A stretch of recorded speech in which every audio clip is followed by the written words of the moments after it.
Það hefur verið heldur umhleypingasamt undanfarið og erfitt að átta sig á því hvort að vorið sé virkilega að koma. En hér við gömlu gróðrarstöðuna á Akureyri þá að finna blómstrandi vorboða. En mér sagt að þegar þetta tré farið að blómstra þá sé vorið komið, ekki satt Jón? Jó, það allavega farið að minna verulega á sig vorið og þetta fallega litla tré það gerir það sannarlega og ýmsir aðrir félagar þess eru byrjar að láta á sér kræla eins og ýmsir vorlaukar og farfuglar og þannig að þetta alltaf á fullum snúning að fara af stað.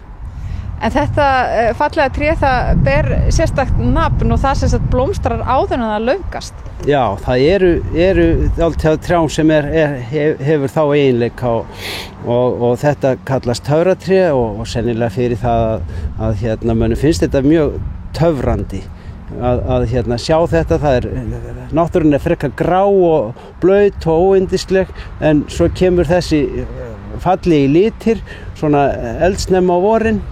En þannig að það eðlilegt að þetta fangi augað og menn taka eftir svo vitanlega vorið þarna í þessum litum. Og þessi trjátegund algeng hér á Íslandi? Já, hún svona mitt á milli þess að vera algeng og óalgeng. En svona hún á nokkrum stöðum og alls ekki svo sjaldgæf en svona hún hefur þann galla að berin úr henni eru eitruð þannig að það ekki gott að innbyrða mikið af þeim. Ég sé það að útlitið sem sagt blekkir svolítið. Já, það nú margt sem mjög fallegt getur verið að sumtæði að það getur verið baneitrað og þannig að það bara betra að horfa en ekki snerta.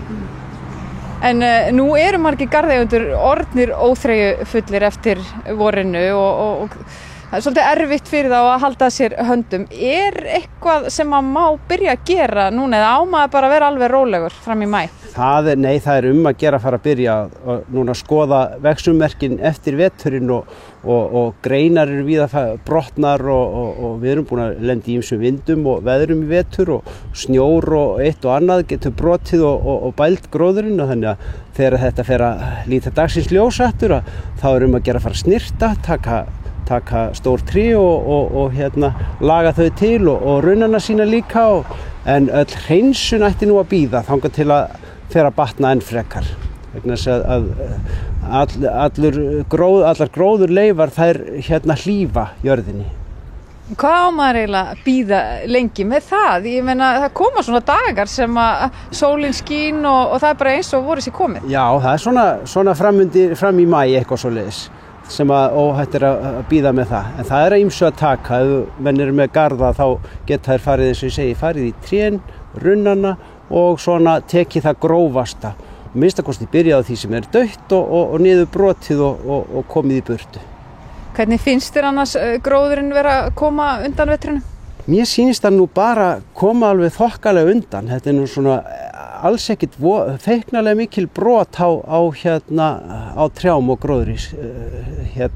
Mér finnst nú veturinn búinn að vera frekar snjóléttur en svolítið umhleypingasamur og svell og svona hafa kannski svona komið í veg fyrir að menn geti fótað sér vel en snjórinn mun minni en oft hefur verið. Og það nóg að gera hér í gróðurhúsinu hjá þér? Allt á fullu þar, vorið byrjaði þar í febrúar þannig að það bara liggur við hásumar þar. Þar verið að forrækta bæði blóm og matjurtir? Já, matjurtarsáningin fór í gang bara rétt fyrir helgi og það unnið mjög kappsamlega að henni. Og það eru sem sagt matjurtir sem munu þá fara í matjurtagarða þeirra Akureyringa sem að leigja sér garð hjá bænum? Ja, alveg rétt. Þetta eru ýmsar tegundir og sem menn fá þarna að glingra við. Og þetta hefur verið mjög vinsæl þessi matjurtaræktun? Já, hún helst bara alltaf ágætlega vinsæl og það alltaf nýir og sem koma en það má segja kannski svona 70-80% af þeim sem eru með garða eru búin að vera þá í 3, 4, 5 ár áfram en svo koma einhverjir nýir og þeir vilja prófa og kannski á þetta ekki við þá eða þetta svolítið bindandi líka á vorin að menn þurfa að vera yfir þessu svolítið svona, þetta náttúrulega svona eins og smá búskapur þannig að menn þurfa að tileinka sér svona gott hugarfar og góða ástundun í þessu. Það að sinna þessu? Algjörlega. En það var gaman að kíkja hérna á þetta töfrandi tré hérna með þér. Já. Sannkallaður vorboði. Sannkallaður vorboði og bara að gera að láta gleðja augað með að horfa á það. Við tökum því trúanlega varandi það að vorið sé bara komið. Það ekki spurningi með trúa mér.